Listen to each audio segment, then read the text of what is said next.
Hey, everybody. Thanks for listening. This is the Fierce Fiduciary Podcast, episode 11.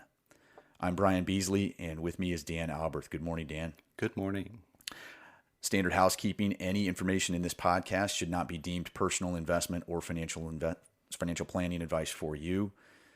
Please contact a properly registered and licensed professional for advice unique to you. In 1999, I got caught up in the tech stock boom and bubble as that was going on, and I want to share a little bit of my experience. I had some money set aside, and I was playing. I was picking stocks. I don't want to say it, but I was essentially gambling. I was speculating. I was doing all those things. And I had a little bit of money set aside, and I was playing with purchasing some of these stocks, like I said. One company in particular was Cybernaut Corporation. And that company... Obviously a household name these days. Yeah, right. You don't hear that one anymore. In 1999, the stock price was a penny stock. It was under $1, and then it started going up, and there was noise about this company. I ended up buying some shares at $2.50 a share.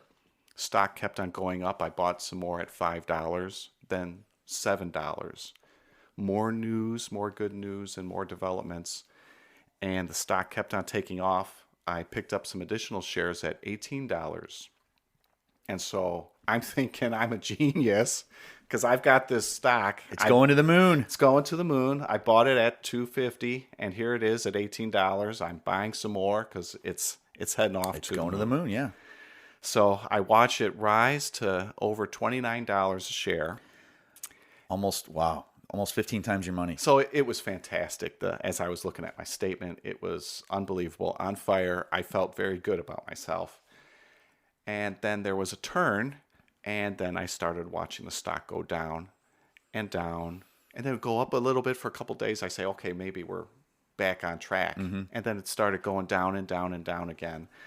Bottom line, it kept on going. I ended up selling out my position at $1 per share, and the owner of the company was arrested for fraud. So the company no longer trades, and that's my experience. I think about that as I work with clients going forward. So that's always in the back of my mind as I talk to people.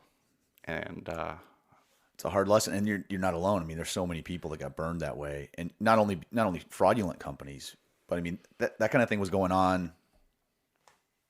Also around the 2008 bubble, and it's happened before. I mean, we talked about this in our episode. We talked about the Great Crash in 1929. Yes. All the fraud and all the embezzlement, usually gets exposed once the markets turn the other way and things aren't going so good.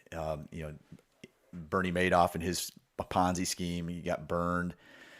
Eventually he had to turn himself in because in 2008, the market was just so bad. He couldn't sustain the withdrawals. That's right. And before we continue, I have to make another disclaimer, because I have to tell my wife that this was truly play money and there wasn't a lot of real money in this. Right. So right. It was not substantial. It was not meaningful. It was not my long-term investment. And that actually is what I hear a lot. Hey, my serious money's over here doing the serious stuff, and I have this play account, this play money, where it's really my gambling money. It's my Vegas money. It's my entertainment budget. I've heard someone call it mad money, but it's essentially dollars that you can lose 100% of it tomorrow, and it's inconsequential.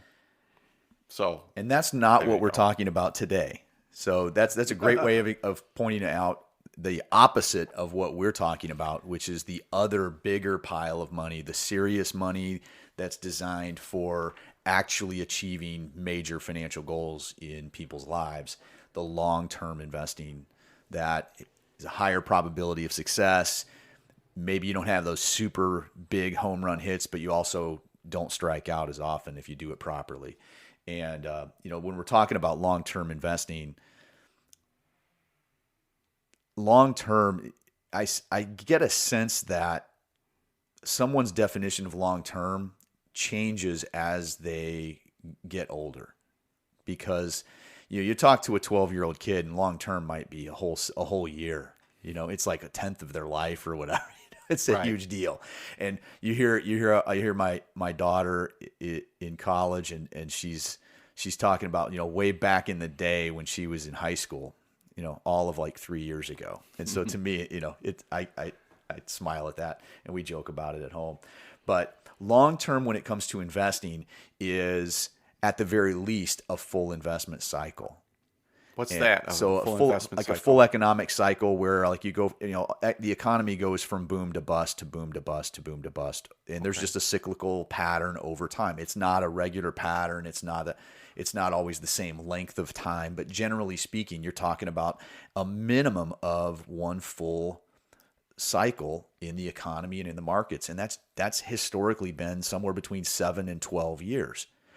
When you're talking about someone's actual investment horizon for their lifetime, they're investing to fund their children's college, they're investing to fund their retirement or their financial freedom, or if you're part of that FIRE movement, where you're saving up like crazy, you're being frugal, and you're going to retire early. Mm-hmm. Your time frame is not, it's your life expectancy is what it is. And so however old you are, it's your life expectancy, and it may be beyond that life expectancy. For example, a 65-year-old male, there's a 50% chance that 65-year-old male is going to live somewhere to their early 80s, but there's a 50% chance they live longer. We've had some folks we've talked to where they're 60 years old, and when we ask them about their time horizon for investing, they say, hey, I'm retiring at 62, 63, so my time horizon is 2 to 3 years here with Yeah, this and that's money. not the finish line. The finish line is when you're gone. And that may be the starting line of a different investment Phase. but you're investing long term, it's your life expectancy. So when we're talking about long-term investing, I mean, obviously, if you're in a very aggressive portfolio, at least the math anyway would say you need to be thinking 20 plus years for a portfolio that's 100% stock. Why do we say 20 plus years? It's because that's when the math kicks in your favor. By 20 years, most of the time, the returns tend to average out, and you end up getting the average market returns. If you're lucky and you start at the bottom, you might have a wailing great few years. Like if anybody that started, say, in the last if you started investing, I'd say anytime between March of 2009 to March of 2010, in that year, or even in the last decade, and you were basically investing in U.S. stocks, you've had a tremendous start. The 10-year returns, I think, on the stock market, at least as we're talking in the third quarter of 2020, is somewhere in the 14% range per year for the last decade. That's above average. So congratulations. But over a 20-year period, you're probably going to get average returns, and it works the other way too. What if you're unlucky? What if you started your investing and you were a stock market investor and you started in 2007 and you had a really horrible start from 2007 to 2027, odds are better in your favor. You're going to end up making some of that up. And sure enough, there was a strong recovery off of that initial drop that you had. So from 2007, your first few years were just horrible as that big financial crisis hit. But if you're a conservative investor, you still need to be thinking long term. The most conservative models that we run, we're still looking at 5 years plus at a bare minimum. So when we're talking about long-term mindset, it's not a few months. It's not a few. If you're like a day trader or an hourly trader, you might think that long-term, one of those speculators like you were talking about earlier, if you're thinking in terms of your play money account with a few $100s or a few $1,000s on a mobile app based, A few $100s. yeah, a few $100s. But if you have a small amount of money invested in and you're trading via your phone on an hourly basis, you may think that long term is like a whole month. It's not. It's 5 years, 20 years, even your life expectancy. You need to have a much longer term mindset when you start talking about serious money. And so we just want to lay the foundation. We're talking about long term investing here. Now, along those lines, we find when people have a true long-term perspective, they tend to have better expectations. They're looking at the long-term numbers. They're looking at, and they have good expectations of what they should expect from their investment portfolio. However, we run into situations where people have unrealistic expectations. And I'm just going to run through a few of them. We've discussed these. There's people that are they're going to start a new investment plan. They're going to start a new investment strategy. And their attitude is, I'm going to see how it goes. Let's try this out and see how it goes. And those key words, if that's in somebody's brain, I know for a fact they have a short-term mindset, because see how it goes assumes that it's like they're taking a trial, like test drive of a car. You can't do that with an investment strategy or investment program, because if you have a long-term investment program where at a bare minimum, a full market cycle is 7 to 12 years, the next 6 months, the next year, or even 3 years really has no bearing on whether that's a solid investment strategy or not. There's no telling what's going to happen in the next 6 to 12 months. And no investment strategy can predict what's going to happen in 6 to 12 months. No investment advisor, no investment professional, no trading guru can predict with certainty over and over and over again what's going to happen in the next 6 to 12 months. So they're making a couple of major mistakes there. If you're in the I'm going to see how it goes camp, number one, you have an incredibly short-term mindset that has no bearing on whether it's a good plan or not, or whether you've hired a good advisor or not. Can I put some realism or Yeah, some please. realistic stats in there? If someone started by investing in 2008 and they invested in the S&P 500 index, which is what folks are talking about these days. Right. The S&P 500 index was down, 38%? Just in that calendar year. Calendar year 2008. Right. It dropped 52% from the peak to the valley, which was October to March. Right. October 07 to March of 09. Now you have somebody starting their program with a new investor, a new manager, a new advisor. Right. And they start out by saying, let's see how it goes. Let's see how it goes. And then you have 2008 hit. Right. Clearly these strategies completely flawed. Clearly the advisor's a complete moron. You have to fire that advisor. That's what most people would do. And then what they do is they miss out on the entire recovery that we've just seen, where I'm using the Dow Jones average as an example, but when the Dow Jones got cut in half the same period, I think it hit 6,000 on the Dow Jones. In spite of COVID, in spite of all the things we're dealing with in 2020, we're sitting at 26,000. So it was at 6,000 back in 2008. So that see how it goes, it doesn't work. It just doesn't work. If you're looking to figure out if you have a good, solid investment program or a good, solid investment strategy, you've got to look at the history of that strategy over very, very, very long-term periods of time, as long as you can possibly get. And you want to look at rolling periods. So you want to look at not just the trailing 10 years, but every single 10-year period that's ever existed for that investment program.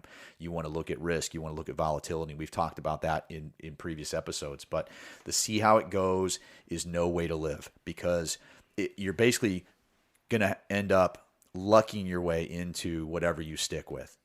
So on the flip side of the example you gave, I've noticed that a lot of the top advisors in the country, at least when I was coming up, when I started my career in the mid 90s, a lot of the top producers all started their career in 1980, 81, 82, or 83.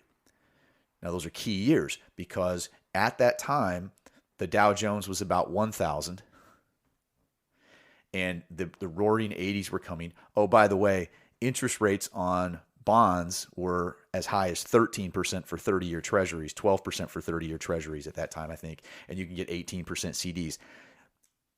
during those people's entire career, they could do no wrong for like a decade. And so they became very, very well trusted, obviously, but it was really the markets that fanned the flames of their success. So all the top producers were people who simply had great, great success right out of the beginning of their career. And the markets, stocks were going up and bonds were going up and everything was just making money hand over fist. On the flip side of that, anybody who started their career as an advisor in, say, 1999 didn't survive. Very few people started in 99 and really survived the business. Very few people that started their career in 2007 survived in the business, because those first few years, the clients were judging. It's the see how it goes mentality. So if you're a see how it goes person, the odds are you're going to fire advisors over and over again until you luck into an advisor or a strategy that finally works for the first couple years you try it. And then you'll stick with that for life, because now you're a believer, because it's real to you. But the truth is, you can do your homework and find out if there's ways of identifying if you have a competent best practice advisor who's really following the proper procedures and proper analytics to give you a high success rate. That's publishable. I mean, it's very public knowledge. There's research out there and that people can find if they're looking to evaluate an advisor. But it sure as heck isn't what's the performance of the account during the first year or 2 years or 3 years. It's a crapshoot. It's a roll of the dice. There's a myth you're kind of talking about where people might think that the advisor dictates the returns that they get in the portfolio, and they forget that the market has a vote. The market gets a gigantic vote in performance because, we've had people talk about, my advisors are doing well by me because they're making me a lot of money. Your advisor's not making you the money, the market is. What the advisor's doing is they're doing some things to make things more efficient for you so you can get as much of the possible return as you can. They're saving you money on taxes. They're making sure you're properly aligned. They're managing risk. They're focused on controllables. And we've talked about a lot of these things already on this podcast. But yeah, you're right. That's the advisors, true fiduciary, registered investment advisors, certified financial planners. Their role is not to create returns. The markets can do that for you. The trick is understanding the risks involved and getting as much of those returns as possible. And that's just a major, major misconception and myth out there.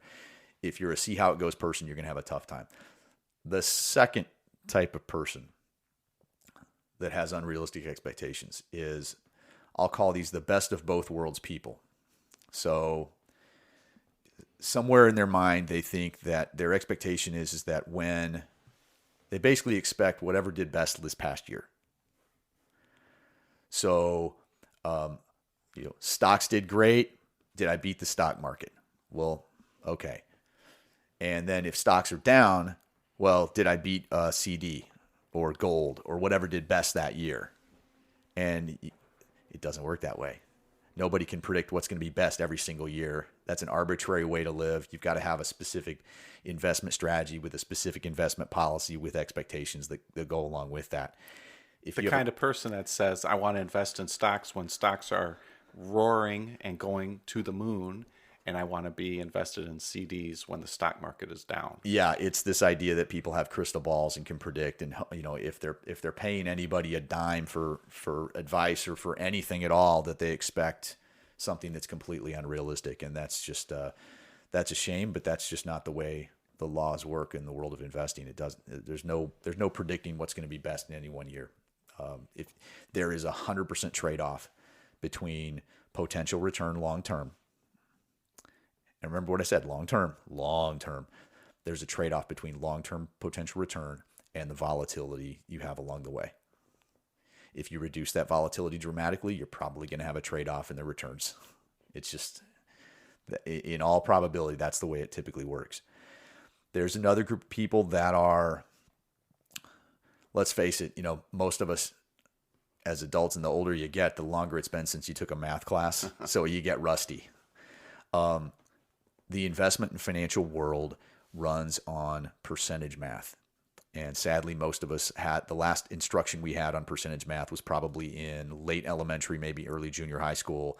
And you maybe touched on it throughout high school. But like in my case, I mean, I have even with a finance degree, with the AP classes and stuff like that, I never had to take math as a formal mathematics class in college.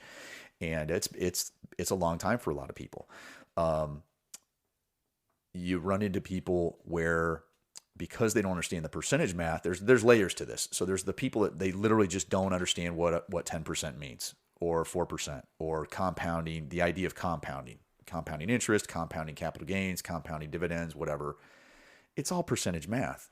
And there's people that just need to get a grasp of that percentage math. So that's a potential hurdle if you're a long-term investor. If you don't understand that percentage math, it can create some real challenges for you. In setting expectations, realistic expectations. And expectations are the other piece of it, because the other piece of it is you need to understand the history, and you understand what average returns really are. So, for example, let's use the round number that goes around. I guess the stereotype is the stock market. U.S. stock market has averaged 10% a year historically over time. That's a real common number. Now, the accurate numbers probably fluctuates a little bit year to year, and it's really like inflation plus 6.5 or inflation plus 7, depending on the time frame you're looking at. But there are still people, because they don't understand that math, that are still thinking, okay, when you're talking about 10% a year, so there's 10% in a year. That means if you had $100,000, you're lucky if you made $10,000. That's a good year. It's a good year. But 10% in a year isn't that dramatic. And it certainly doesn't go in a straight line, but let's assume it went in a straight line. Let's assume every trading day you moved up a little bit, so that at the end of the year you would have made 10%. Well, there's about 220 trading days in a year. So by the time you take that $10,000 and divide it by 200, let's do that math. $10,000 divided by 100 is $100. $10,000 divided by, that's the $10,000 gain, the 10% gain you had on your $100,000 portfolio. Let's say there's only 200 trading days. There's actually a few more. It's less than $50 a day on a $100,000 account. That's if it moved in a straight line. That's so infinitesimally small. And yet you'll still have people that will say, hey, can I get 1% a day? That seems easy. I mean, it's 1%. Surely I can get 1% a day, every single trading day. That's like 250% a year if you compound it.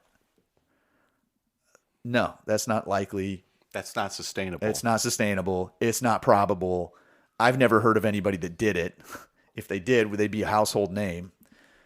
Even Warren Buffett, who's averaged, I think the number's around 20% a year over the entirety of his 60-year career, it's only 20%, not 250%. So if you're talking about 1% a day or higher, really unrealistic expectations. And we're just getting through mindset here in the first few minutes. We're going to get into strategies and other things in a little bit. There's another one that happens when you have really good bull markets, or if you have a market that's running hot where everything's going up and stocks are going up. It's doing so well people. These are people that are chasing the recent returns. And we've talked about this. We're going to keep talking about this till the cows come home probably. Past performance is no indication of future results. It's no guarantee of future results. And furthermore, especially if you have a short-term mindset, they don't repeat. They just don't repeat. Just like the anecdote you said, you had a $2 stock that went to $26 and finished $29. And then it finished at, well, you finally finished. It finished at basically zero. It finished at zero. You got some money out, thankfully. But when you're chasing hot stuff, you're taking more risk than you realize you're taking. And you need to have a better expectation, especially if you're a long-term investor about serious money. So that's expectations. In episode 9, we talked about factors. We talked about factors that affect, durable factors that have a positive effect on investment returns over very long periods of time. there are some very, very smart academics that have figured all this out. This is not our opinion. This is well published documentation over decades of research by people much smarter than you and I. But one of the ones that, at least in what we've observed, is what I would say the most highly correlated factor with future results. That sounds awesome. It's like, this is the one, this is the thing, this is the secret, right? It's the one factor that's correlated with future results. What's the secret? It's no secret. But there's a catch. The factor is called valuation. And you and I throw this word around. It's just part of our DNA. We understand what valuation is, and it's not the same thing as price. People think value equals price, valuation, and there is this financial vocabulary out there and there's just no getting around it. You just can't we try as hard as we can to speak normal people speak when we're working with folks, but there's just a little bit of vocabulary that's required. And this idea of valuation is a way of saying, hey, price, Warren Buffett has a saying. He says, price is what you pay, value is what you get. Valuation is trying to figure out, is something on sale or not for what I'm getting. That's just what valuation is. Lots of ways to do this, but basically you're taking the price and you're dividing by some number. Maybe you're doing price divided by the profits of the company. Maybe you're doing the value of the company, enterprise value of the company divided by cash flow. I mean, there's a lot of different, but basically you're taking price divided by some number to come up with something that is easier to understand. Am I getting value for what I'm getting? And as a way to compare from one thing to another. Yeah. So if you're looking to compare one investment to another investment, you can't just look at the price per share, for example, between two stocks. So let's say you're looking at Intel versus AMD or Intel versus Micron Technologies. These are microchip companies. They are all in the same business. They do all the same stuff. If you want to compare those three companies, their share prices are all going to be different because that's just the way share prices change with a company. They might have different shares outstanding. The value of the business is different. So share price doesn't allow you to compare which one's good and which one's not. So like a company that has a high share price doesn't mean it's a better company or that it's on sale. And just because it has a low price, like your $2.50 stock that you bought, that doesn't mean it's on sale. That could be ridiculously overvalued and worthless. So, as you found out. But value is one of those things that valuation gives you a hint to value potentially. But the true value is revealed over time. Just like if you buy a car, you might buy a car looks like a great deal at that used car dealership, and it might turn out to be a lemon. It cost you more than it was worth. Likewise, you might spend more money for a much more reliable car, let's say a certified used car or something that has some sort of a warranty on it. You might pay more for that, but it might be more valuable to you in the long run and actually save you money. Likewise with investments. When we look at the stock market, for example, valuation is the most highly correlated factor with future results. And I said there was a catch. The future results. How far into the future? Valuation correlates depending on whose measure you're looking at. There's lots we discussed in episode 9. There's a number of people there. It correlates 70 to 93%, depending on the measure, with returns that are 10 to 12 years out.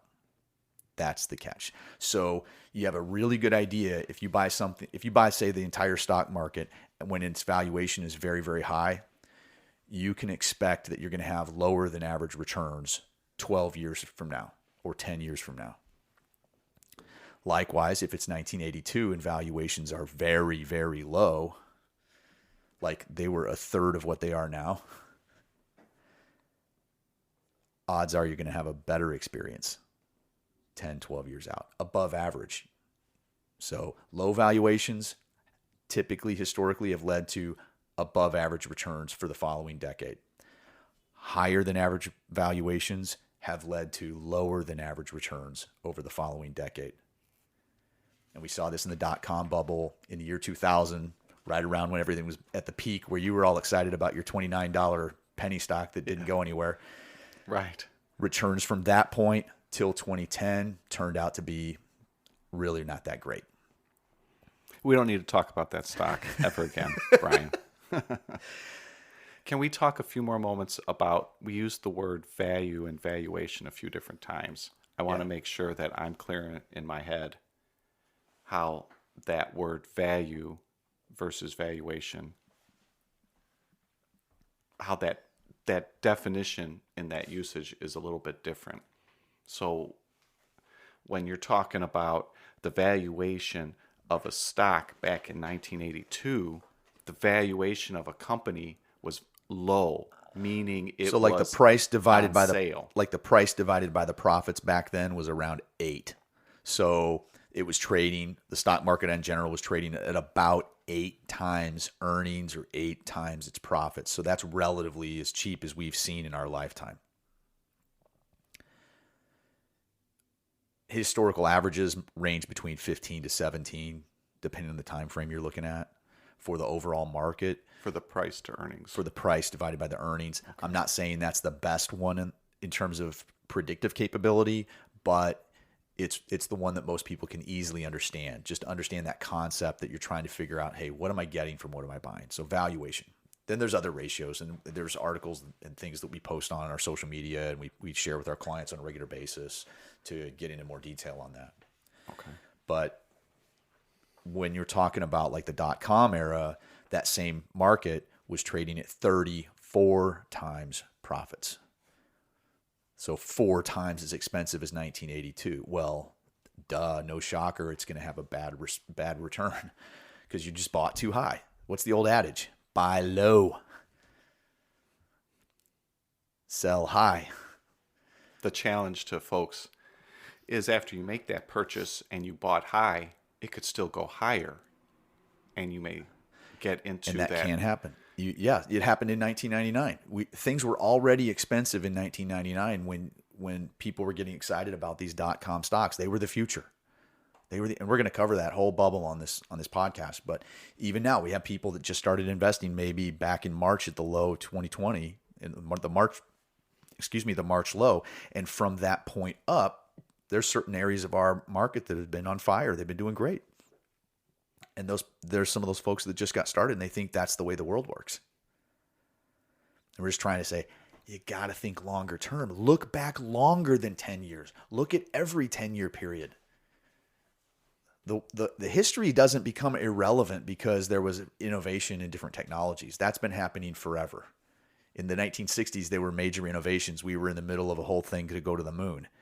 Back then, everything was Star Trek and the Jetsons, and we were going to be in flying cars in 30 years and all that kind of stuff. But there were still companies and technologies that were just as hot as the hottest stocks right now. The world didn't like suddenly like make the history irrelevant. You got to look longer term and study the history because it actually is relevant.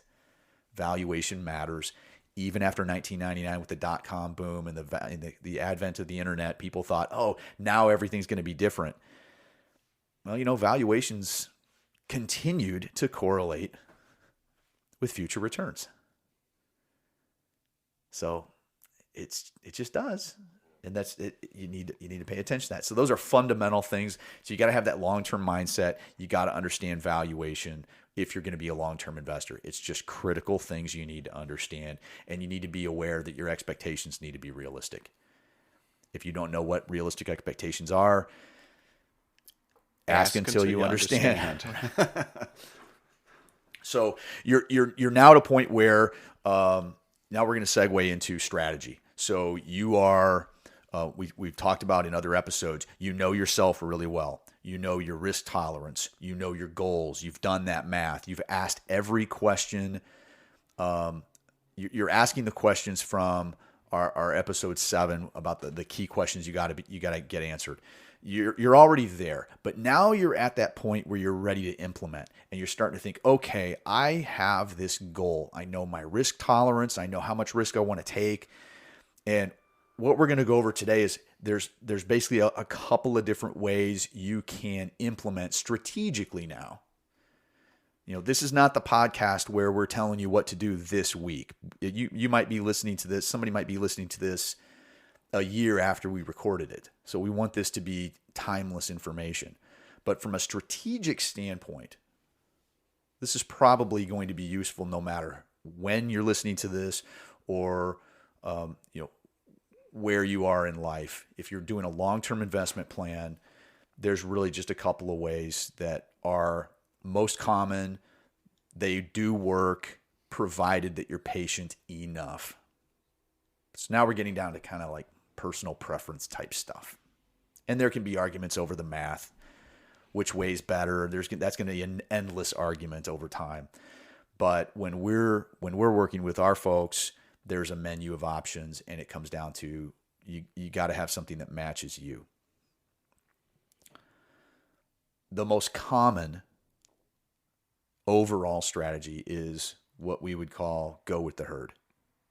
In the United States, that typically is a portfolio dominated by domestic large U.S. stocks and domestic U.S. bonds of some sort. So it's large stocks, large bonds, and that can be a very successful strategy.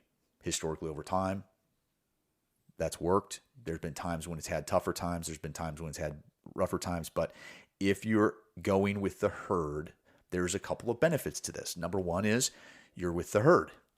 So you never feel like an outsider. You never have that like feeling of, oh gosh, did I do something wrong? Because at least if everything's going bad, you're in good company. All your neighbors and all your friends and all your coworkers and family members, you're all commiserating together when things are bad, and you're all celebrating together when things are good.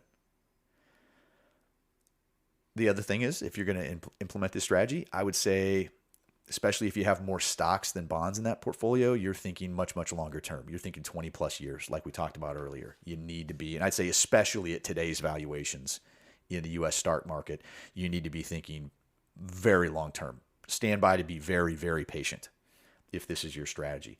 Now, why do we say that? Number one, we just talked about valuation. Valuations today in 2020, I'll just say they're not on sale.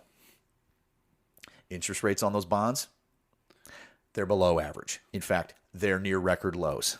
So if you're investing in primarily U.S. bonds and primarily U.S. stocks, I would just say you better be patient if you're in that strategy. And if you're long enough term though, if you're patient enough, like we said earlier, odds are the averages are going to catch up to you and you'll be fine. The danger is the people who are investing in that with the herd and they're thinking 3 years, 5 years, 10 years. That may not be long enough for a strategy like that. So you just need to be very, very, very patient. But will it work? Eventually, yes. All these will work eventually. Every good strategy works over the long run.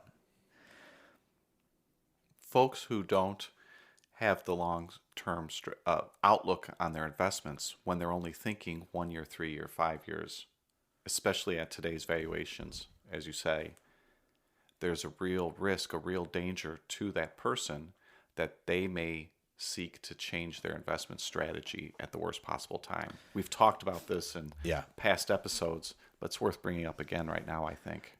And with those shorter time frames, it's you're throwing diversified long-term portfolios out the door. That's not even in the cards. Like we've had clients where they have a need that's a year or two out, and you just use different strategies for that.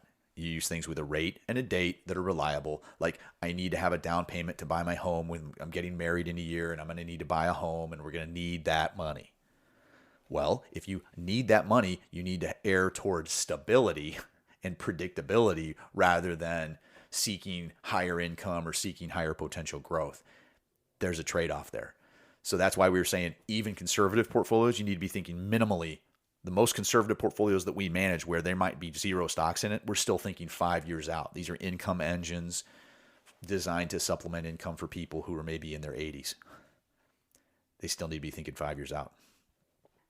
And if there's needs shorter term than that, you dial it even further back. towards the stability corner. There's a triangle we've done with people where there's stability on one corner, income's another corner, and potential growth the third corner. There's a trade-off in that triangle. So anytime you're being shorter term, like those under 5 years, you got to really dial it back, the risk. But if you're not, let's say some people are like, I'm kind of worried about the herd. I'm kind of concerned. Here's what you need to understand. If you want to have the best, let's say you want to have the same returns as the herd portfolio historically has received, but you want to do it with less risk, one would say, oh, you got the same returns at less risk, less volatility? That's an improvement. Or you might seek to have the same volatility but get more return. You could seek that. But here's the rub, and this is critical. Anything else that you do to get different results, they're going to be different. It seems obvious, but we're all hardwired to look at and compare ourselves to the Dow Jones or to the S&P 500 or to the NASDAQ or to the aggregate bond market index, that kind of thing. And the thing people need to understand is if you're going to get different results, you will be investing differently in order to get those different results. And what that means is there will be times, this is the hard part, if you're going to be different. There's going to be times when all your neighbors and friends and family and coworkers are celebrating and you're in kind of looking at your accounts going, meh. And by the same token, there's a potential that if you're in that other strategy, that when they're miserable, you're actually looking and going, I'm actually doing well. But you kind of feel guilty in those days because you can't really share it. So you don't have that social thing going on when you're investing differently than the herd. Although there are very, very successful long-term investors who have gone counter to the herd, who've done incredibly well over time. But the thing people need to understand is if you're going to get different results, you're going to have different results. You right? need fortitude. It takes a little bit of fortitude to be different and to do things and seek a better outcome than the average person out there. And that's a huge, huge deal. So what's one major way that someone can be different? And there's lots of people out there that would subscribe to this philosophy. Warren Buffett talks like this. He says, be greedy when others are fearful and be fearful when others are greedy. What's he saying there? He's saying, don't go with the herd. Be long-term minded, but don't go with the herd. What we would call it is just buy the cheaper asset classes that are on sale. We saw asset classes that could be categories of bonds, categories of stocks, small stocks, big stocks, emerging market stocks, large developed foreign stocks, large developed foreign bonds, emerging market bonds, short-term, long-term, intermediate-term bonds, high quality bonds, high yield, lower quality bonds. There's lots of categories. There's commodities. Those are an asset class. There's gold. There's other commodities. There's hedge funds is now an asset class. You can get exposure to lots of different types of things. Real estate is out there. So all those are asset classes, but there's a way of looking at valuations and looking at yields and the difference between interest rates on bonds and things to figure out what's on sale. And so if your strategy could be go with the herd, another strategy could be, hey, buy whatever's a good value. Buy the things that have a lower valuation because they're on sale, so to speak. And there is a category out there that people call value. And that's not what we're talking about. We're not talking about just investing as a value investor. We're talking about always buying and being exposed to asset classes that are on sale. In this strategy, you're buying whatever's on sale. And anything at any point in time could potentially be on sale. You could have growth assets on quotes, air quotes, on sale, even though they're growth assets. Back in 2003, after the tech bubble completely burst and the dot-com bubble had completely blown up, a lot of technology stuff was very, very, very on sale. Back then, a lot of in 2000, 2001, a lot of emerging markets investments were very, very on sale. Back in 2009, real estate REITs were very, very on sale. So anything, it could be international, it could be global real estate, anything can be on sale. But it's this idea of I want to buy what's on sale. I don't want to buy what's been hot. It's easy to look at trailing returns and say, I want to buy that. But the leap of logic you're making there is past returns are going to be equal to future results. I'm just going to buy the thing that's doing well. It doesn't work that way.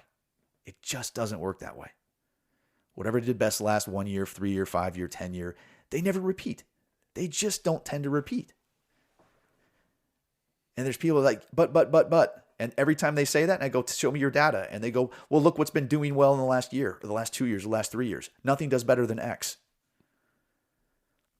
What about the last 20 years, last 30 years, last 40 years? What about your life expectancy? Because you're only 25, or you're only 35, or you're only 45. You've got decades left in your lifetime, and you're going to make a decision based on what's happened in the last year. You're in for a fall. Buying cheap assets potentially could be set you up for a better experience over the next decade. In our chat groups, many people have been talking about. You're talking about the groups on Facebook. Yes, right. Yes, they mentioned the S&P 500 is all you need. Get the it's the done ETF, incredibly well. SPY, that's all you need. It's done incredibly well over the last. We're at 2020 now, so call it 2009, 11 years or so. It's done incredibly well. In fact, it's one of the better performing asset classes around the world. It hasn't always been that, nor is it likely to always be that in every single 10-year time frame. But there's a reason it's a core of the herd portfolios, because it has been a fairly consistent performer over 20-year periods of time, and that there's big, solid businesses in that category, and there's no disputing that. But there's a greater menu out there than just one thing. And it has had periods where it's done just god awful while other things were making money. And so someone who is looking to buy cheaper asset classes at times may not have that much exposure to that kind of thing. In fact, like you said, it takes fortitude to have these kind of things. It takes fortitude to be different. It takes fortitude to own things or it takes fortitude to not own things that have done well, or to own less of those things. And then it takes a lot of confidence and a lot of faith to buy something that's cheap. And then you look at the trailing return, and it's really not that compelling. But how do you know what's on sale? I mean, there's mathematical things that we use. We've got access to research tools that are phenomenal to help us with this. And then we look at multiple tools, of course, to make sure that we're not just adhering to one person's idea, that kind of thing. We look for corroborating evidence, so to speak. But for the layperson out there, what they could do is they could just ask yourself, what do all the amateurs hate right now? Probably on sale, or at least it may narrow the list down, right? What are they afraid to invest in? On the flip side, what are all the amateur investors in love with? That's probably not on sale, especially if there's poor fundamentals on those investments. So you dig into the fundamentals, you find out everybody's in love with XYZ, and you look and they've never made a profit. Or everybody's in love with XYZ. It's going to the moon, they say. And the entire thing hinges on whether they win a victory from a government regulator that's going to give them approval on something or not. It all hinges on that one thing. And it's either going to be dramatically good or dramatically bad. The risk there is gigantic. That's the gambling thing you were talking about. That's just total speculation and gambling. On the bond side of things, it gets a little bit more complicated, because bonds are just basically things, they're loans where they have a rate of interest that they pay and there's a maturity date. So when you're looking at bonds, you're trying to figure out what bonds are attractive, what bonds are not attractive, and there's all kinds of complications with the bond market. It's actually there's a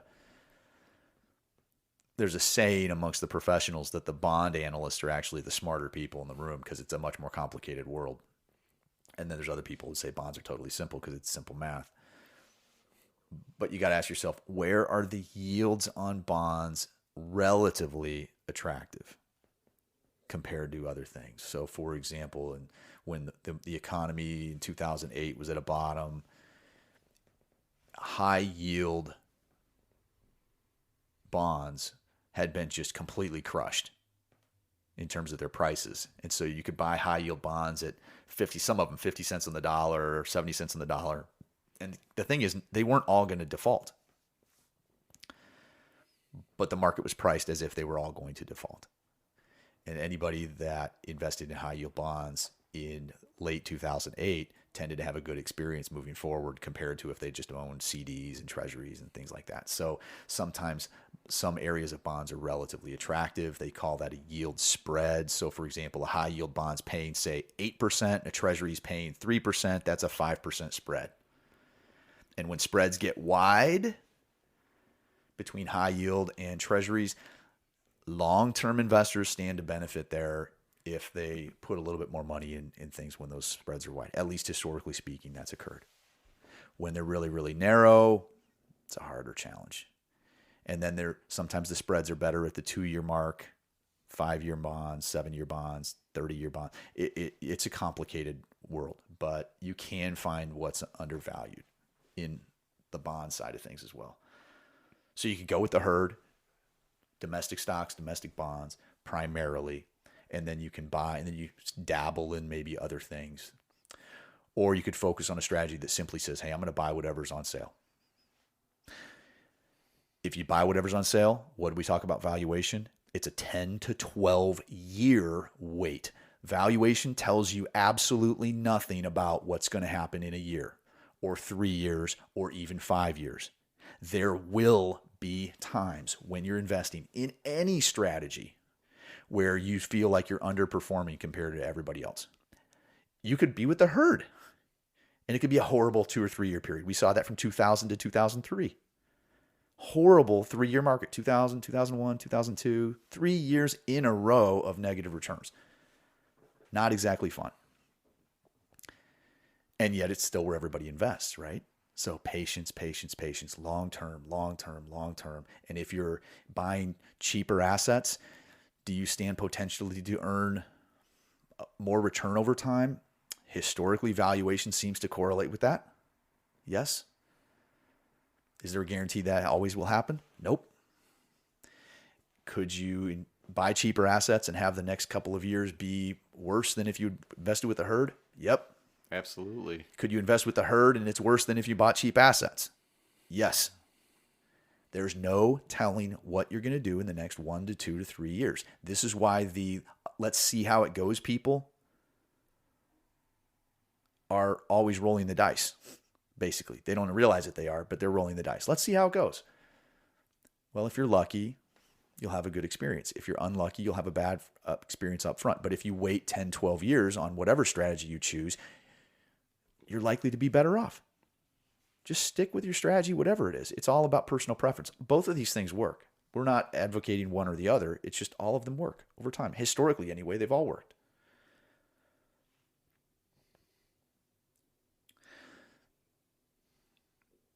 The other option, and this is a bigger set of options really, is whether you're with the herd or whether you're seeking to buy assets that are on sale primarily. You can just buy those and hold them and be passive. What's the advantage of that? Super cheap. Sometimes more tax efficient. Simple. Effective, provided that you're patient enough. Again, buy the index. Yeah, you could just buy a passive, low turnover portfolio of large U.S. stocks and U.S. bonds, exchange traded funds that follow indexes, the total market, the total bond. But even if you're in that strategy where you're buying the cheaper assets, you're buying the things that are on sale, there's indexes for all those categories as well. And you could buy them and just hold them. And it's simple and it's effective. Long term, it's effective. And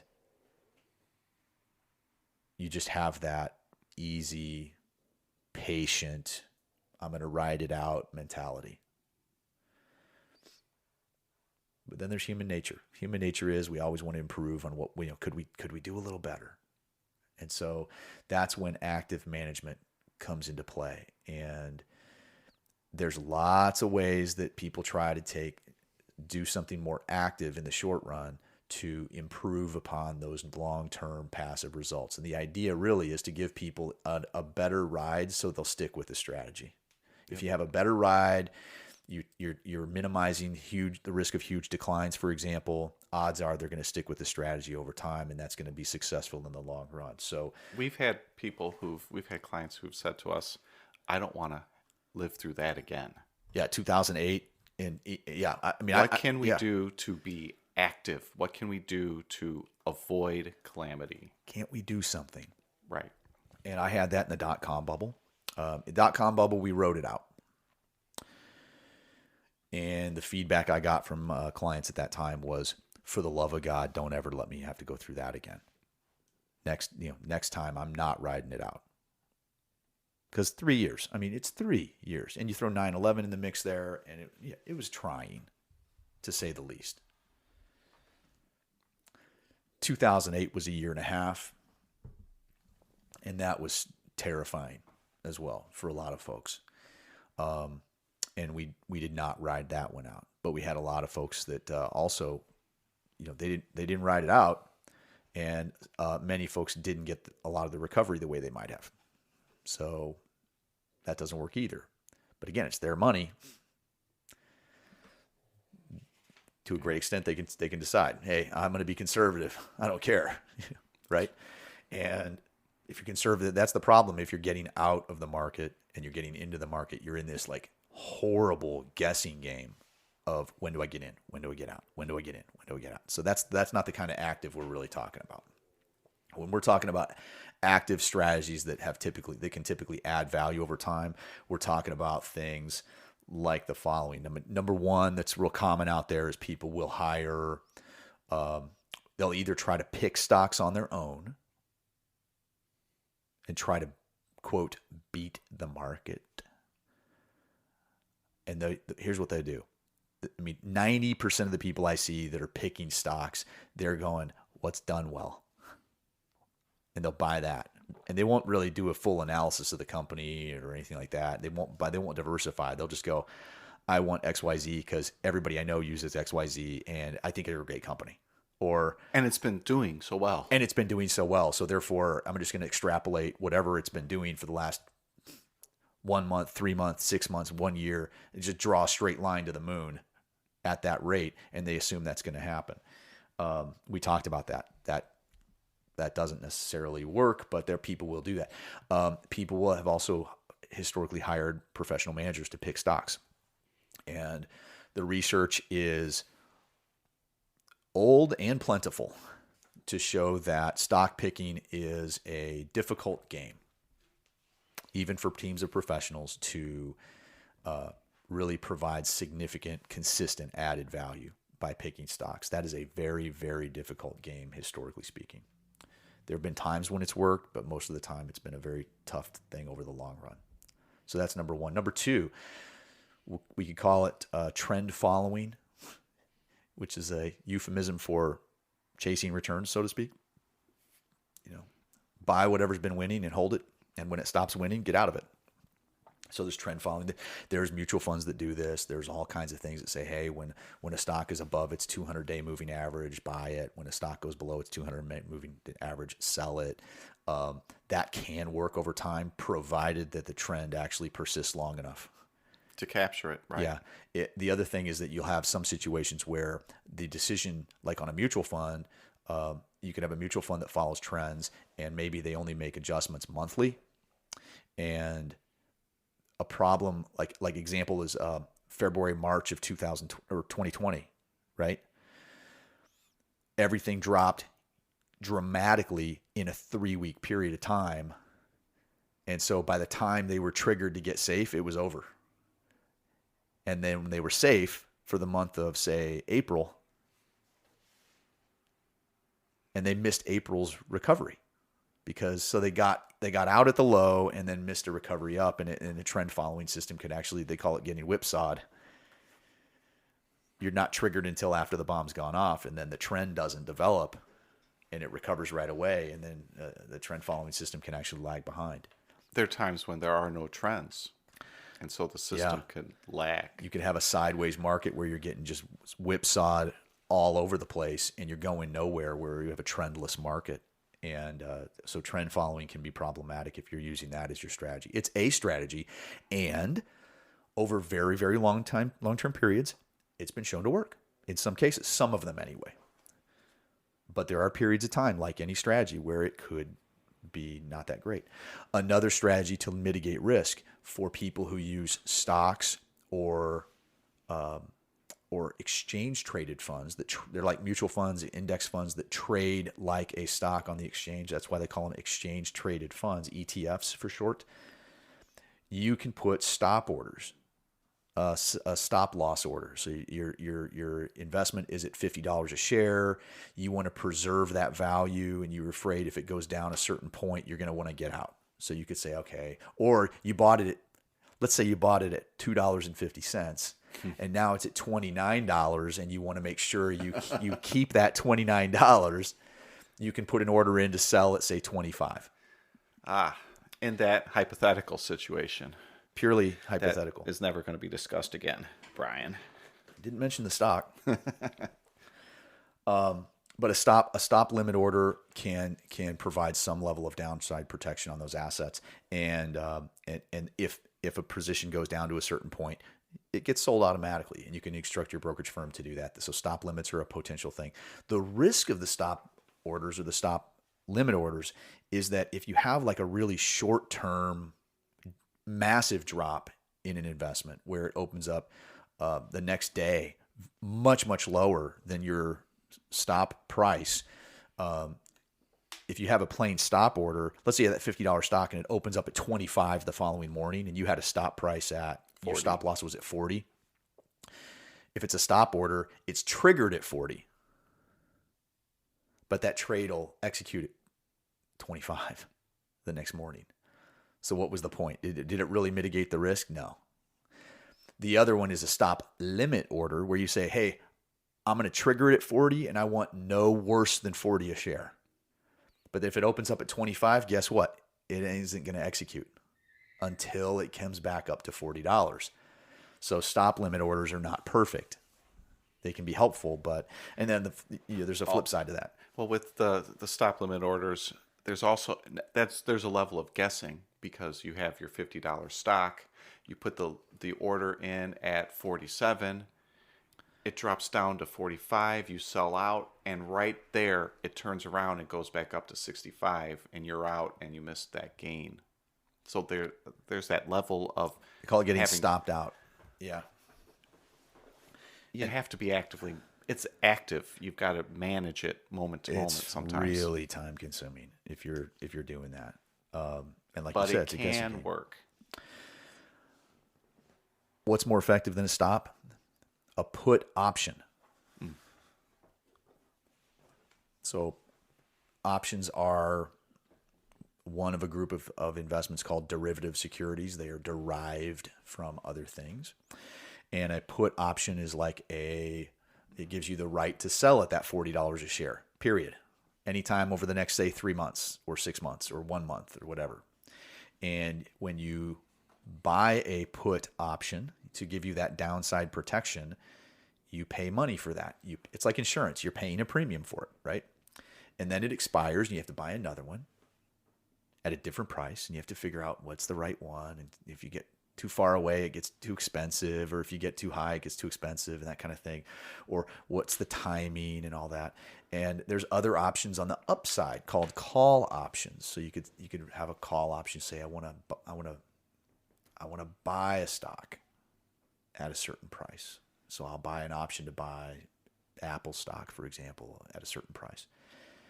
And you got to pay for the right to do that. So and those options may never be exercised, or you may never. They may expire valueless. It's like insurance. And your premiums now start diluting your returns. Right. And so they could potentially be very expensive. So options can be very, very effective, but like all things, there's a trade-off, and they're potentially time-consuming to manage. They're expensive if they expire worthless, and if you delegate that level of activity and that level of management, it's still time consuming for the managers. They're going to charge you, and it's going to get really expensive to delegate. So options are a challenge sometimes.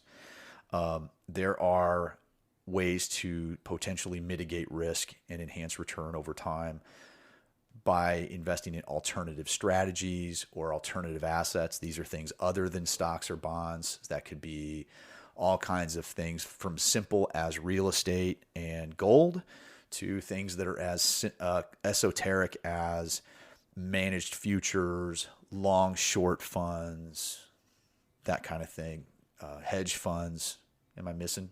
Private equity. Private equity. So there's other categories there.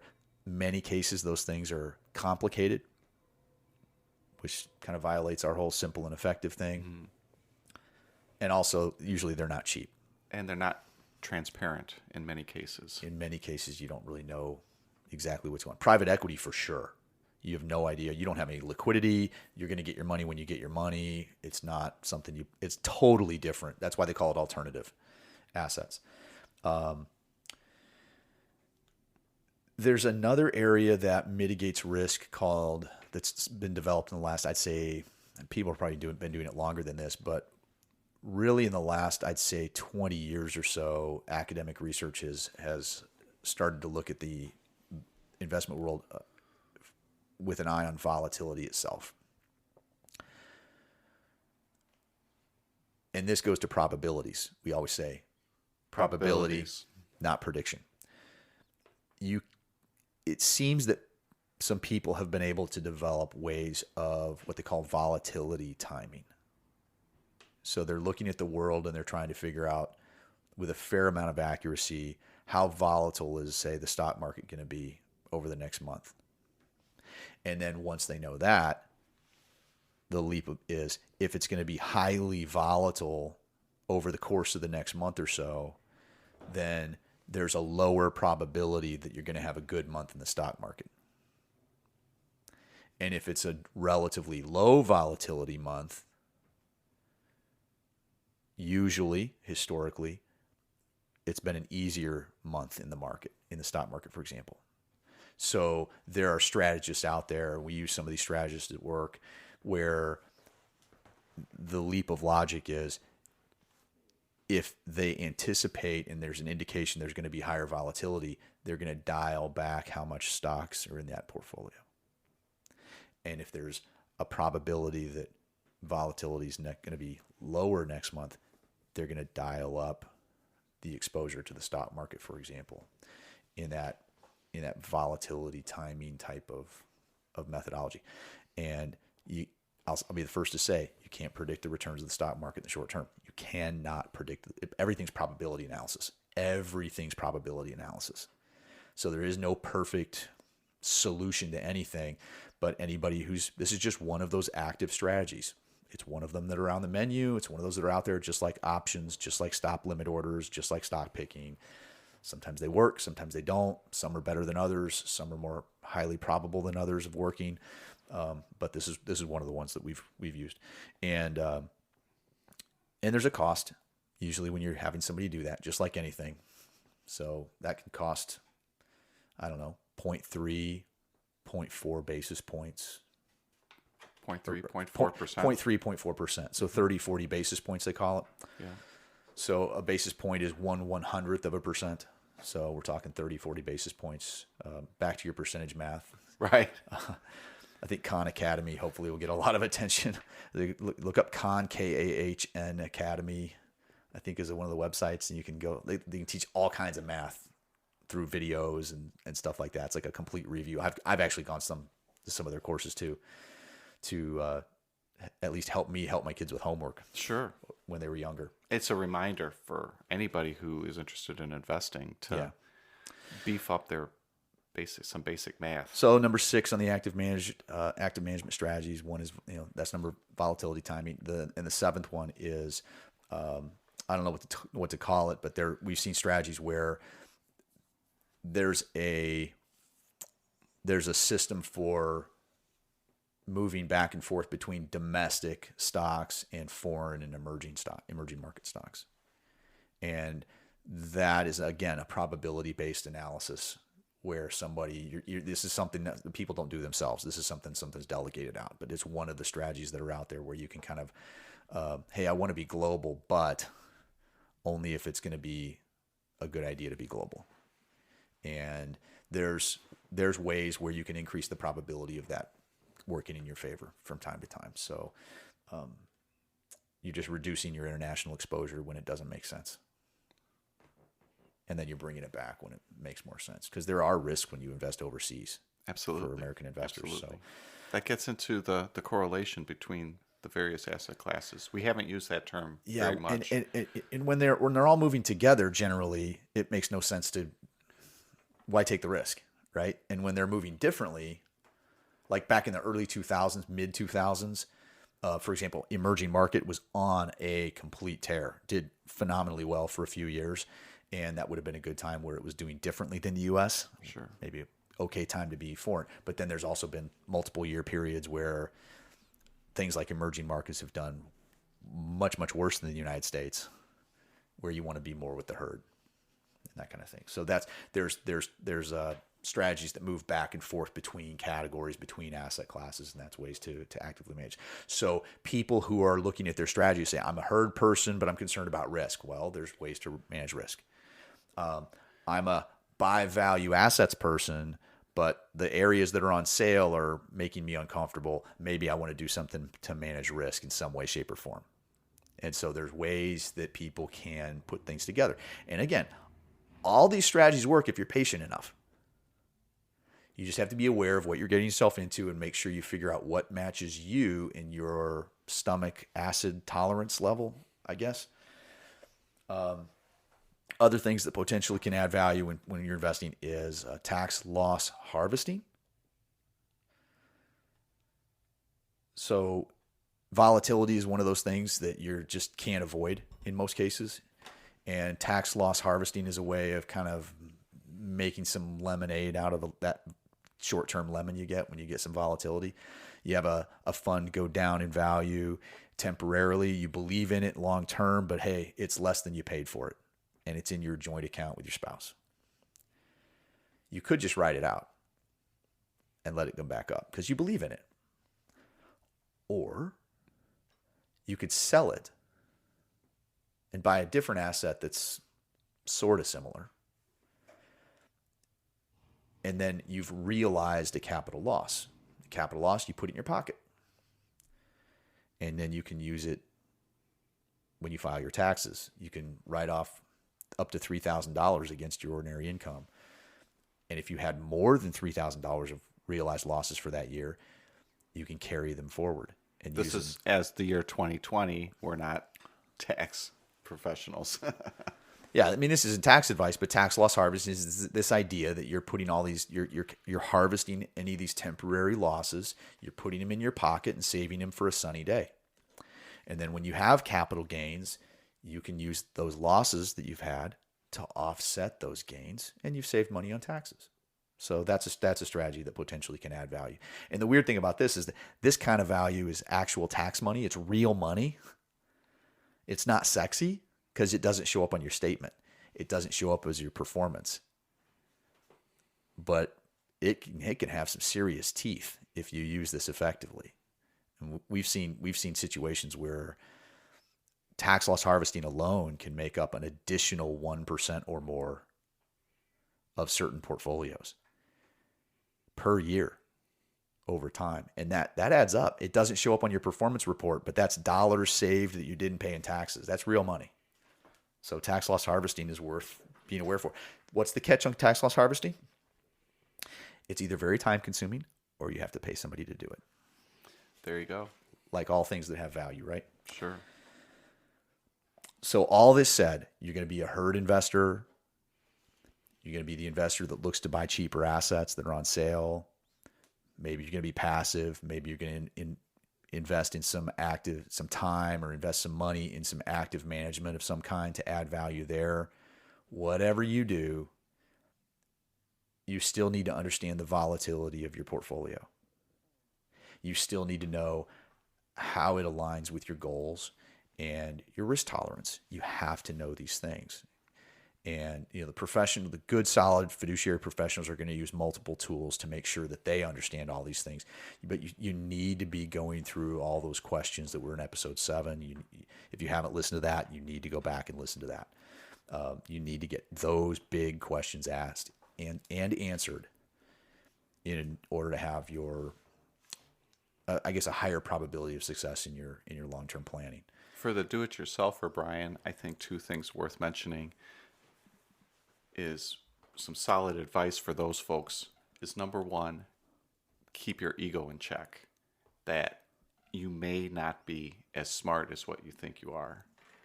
And if you are successful with purchasing a stock, just know that you may have lucked into owning that stock, and your brains, you choosing it doesn't mean was not the deciding factor in that stock taking off and having a good return. So yeah, humility is really important, and if you don't have it, the market will humble you at some point. And that gets back to the point number 2 is emotions. Be aware of your emotions. And that gets into risk tolerance, but being mindful, you're doing this yourself. So it's after work or you're doing it during work. There's emotional aspects to it that you need to be aware of. You're hearing things from the news is hitting you, social media, the TV, you're getting stuff from your friends, you're seeing reports. And I can tell you, let's see, I started doing this professionally in 1994, made a career out of it.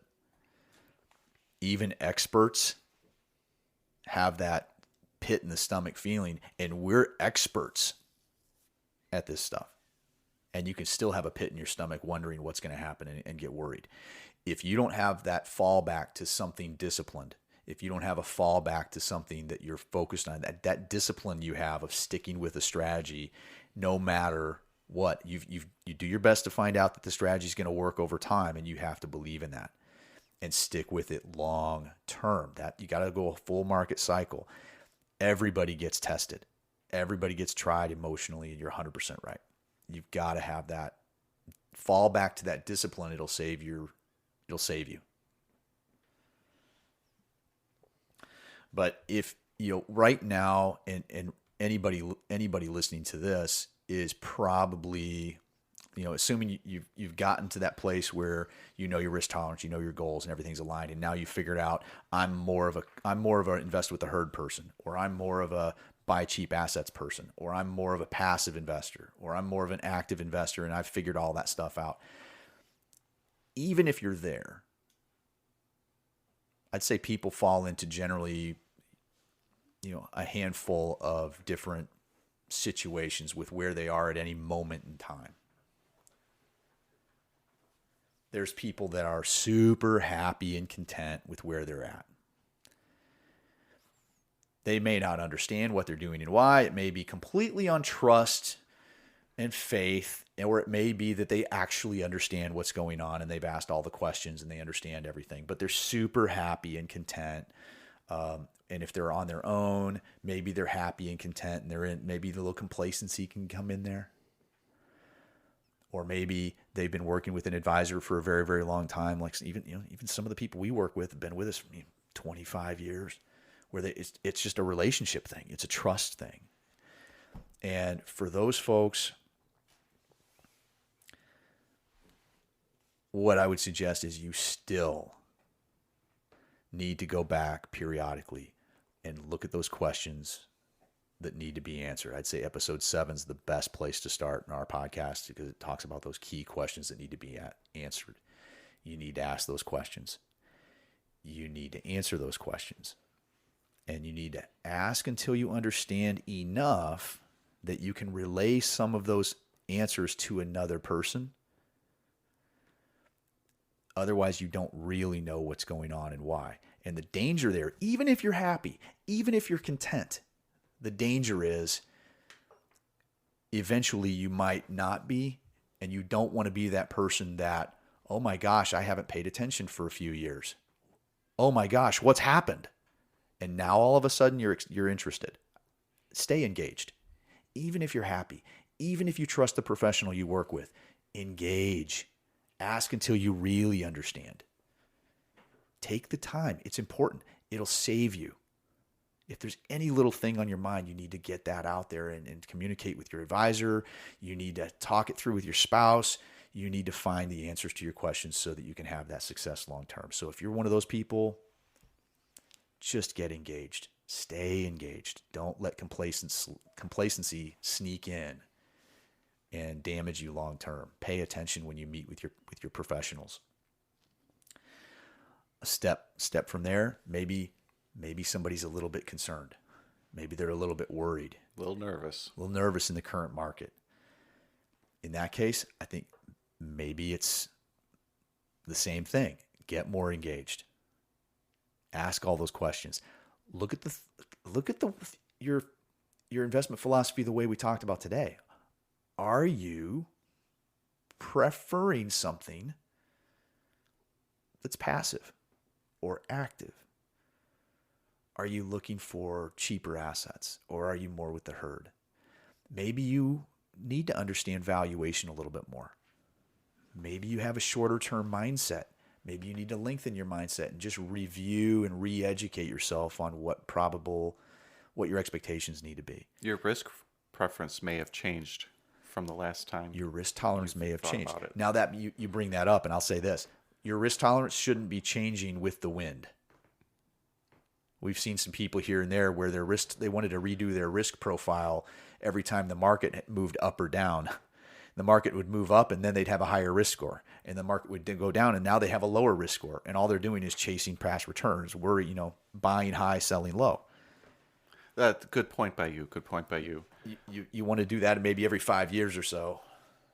Right. In my comment here would be somebody who may be a little bit nervous, is looking at things and saying, oh, I don't know. Well, maybe that person needs to ask some questions, take a look at their risk tolerance and say, we last did this 5 years ago when I was still working and thinking I was going to be working for another 15 years. I'm looking now to retire in a year because life has changed. Yep. Life has changed. So maybe I need to revisit that, and that might help. Taking action can help alleviate the nervousness. You always feel better when you're playing offense. Then there's the people that are just dissatisfied. I mean, they're just like, gee whiz, things aren't going well in my investment portfolio or my financial planning. Something's got to change. I don't like what's going on. I'm not happy. And it could be somebody who's like really unhappy, or it could be somebody who's like, geez, man, can't we be doing something better? I mean, this is kind of lame. And for those people, I would, it's a similar advice. You do need to revisit everything. Maybe you've been in the herd and the herd is kind of slowing down a little bit. And you're like, isn't there something I could do better? Maybe you need to look into some of those active strategies if that really is bothering you. And again, there's pros and cons to all of them. Maybe you need to look at expanding your menu of investments. Maybe you need to think beyond total U.S. stock market and total U.S. bond market. Maybe you need to look at other categories of investing. And it might be just revisiting the risk prevention strategies or the risk mitigation strategies that you do have in place. And so as you're looking up at your returns and you're saying, I'm not happy here, and you revisit it and you rediscover, you relearn that your strategy has these active components that are preventing you from having the same returns as the herd at this moment. And you might look back and say, oh, okay, I now understand. I forgot why I did that in the first place. Right. Yeah. Honestly, when that happens, usually it's they have too short of a time frame. Their mindset is too short term. This is why we keep hammering long-term investing, long-term investing, long-term investing. 7 to 12 years. Not see how it goes for 18 months. 7 to 12 years, that's a full market cycle. And any strategy, it's 7 to 12 years. And I know it's a big chunk of your life. I don't want to wait that long. I know. Sadly, that's not the way the investment world works. I'm sorry. It's frustrating because you want to be able to evaluate quickly. It's really hard to do that. You have to rely on hard long-term analysis, and there's some level of faith with whatever strategy you employ. But if you're dissatisfied, don't just sit there and be dissatisfied, but also don't necessarily throw the baby out with the bathwater. You might be in a fantastic strategy that just isn't having its time in the sun right now. Don't sell low. Or you may be in a bunch of garbage and you may have been completely undisciplined with how you put your portfolio together, in which case, yeah, you need to revisit everything for sure. But you need to ask all the important questions, focus on the big rocks, focus on controllables, do what you can, follow best practices that work over time. Don't let emotion dictate. Yeah. Don't let that get a hold of you. Sorry. And there's going to be people out there who, hopefully if they listen to this podcast, hopefully they're starting to learn from this, but there's going to be people out there that still are captured from time to time by the fear of missing out, chasing the hot thing, the person who maybe was happy with their strategy 3 months ago, and maybe now they're saying, hey, what have you done for me lately, strategy? Or what have you done for me lately, Mr. or Mrs. Advisor? For those people, it goes back to the unrealistic expectations thing. If you have a fear of missing out because you're chasing some hot thing, don't. Stop that. If it's your serious money, stop that.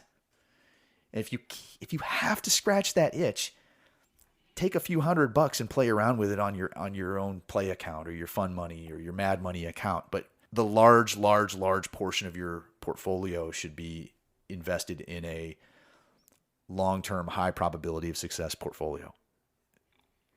And let me be very clear. I say high probability of success.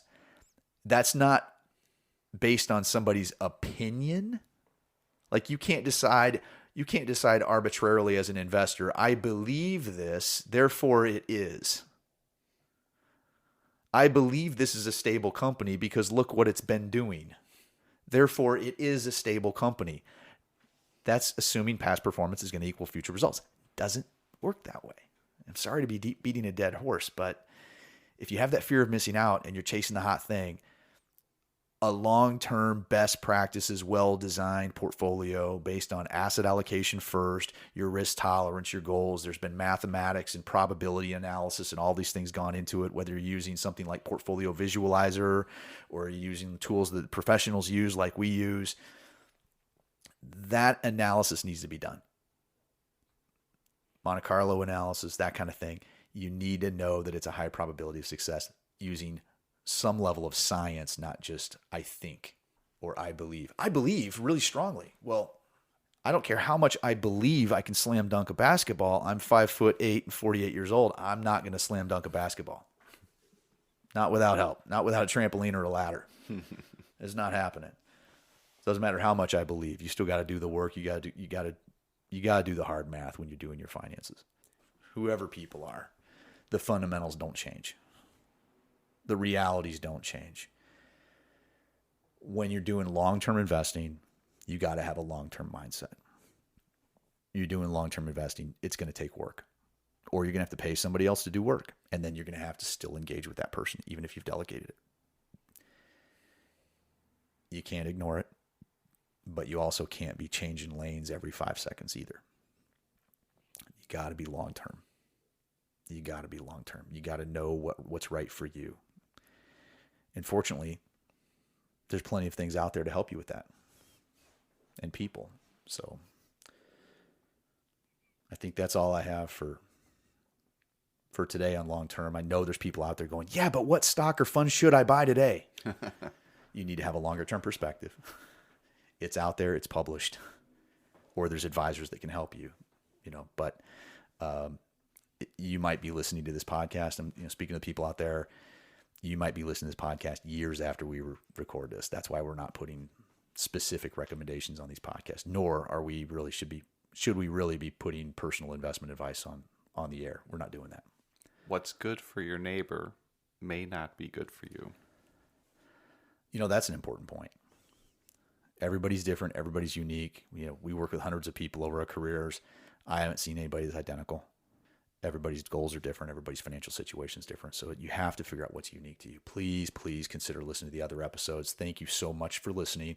If you are looking to support our podcast in some way, shape, or form, the best way you can support our podcast is to share the podcast and subscribe to the podcast. That's probably the best thing you could do right now is get this information out to as many people as possible. That's our mission here.